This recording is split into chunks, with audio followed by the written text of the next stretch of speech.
Hi guys, good morning. Welcome to my YouTube channel. I'm Rose Vlog. My breakfast, one egg. And then I have tomato. Ay, ngayong galing ako sa aking garden. Haggard ang person. Magluluto pa ako ng gabi. Kaya lang, hindi ko siya malagyan ng gata kasi yung amo ko. Hindi sila mahilig sa gata.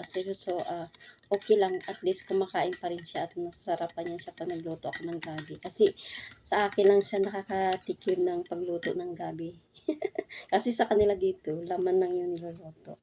Yung mga tangkay hindi. Kaya magluluto ako ngayon guys. Breakfast tayo.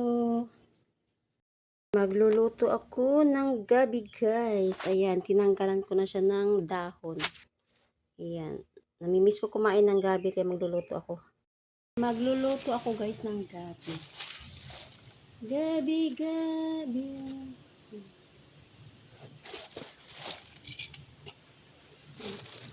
Ayan, diba? Magluluto ako ng gabi. Nakakamimiss kumain ng gabi kaya magluluto ako.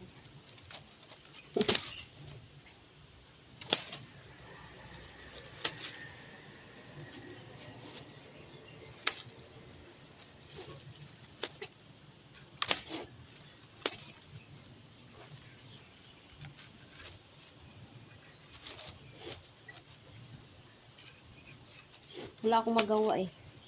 Hindi magluto ng gabi. Wala akong maisip.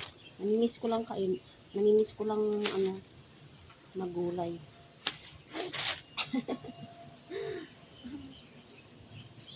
Guys, for today, ito yung gabi ko. Tapos, ito mag-aadobo ako ng manok. Pinapalabas ko muna yung aroma sang mantika sa manok bago ako maggigisa. Ganito ako guys pag nagluto ng manok. Pinapalabas ko muna yung mantika niya bago magisa ng niya, bawang, sibuyas, luya. Ayun ang gabi ko. Ay, ang sarap ng lasa ng gabi ko. Ang sahog ko ay may baboy, may manok. Tapos nilagyan ko pa siya ng nor. Chicken nor ay. Nor cubes. Yan. Yan, di ba? Ang sarap ng lasa ng aking gabi. Tapos nilagyan ko siya ng patis. Pampasarap yung lasa ng patis. Ito na guys, ang gabi ko luto na. Tuwang-tuwa naman si Amo kasi nagluto ako. Kahit walang gata yan guys, pero sarap na sarap din yan si Amo sa niluluto ko. Kain tayo guys. Ito na yung gabi ko. Ang sarap ng gabi ko. Kahit wala siyang gata. Malagkit yung laman. Kain tayo.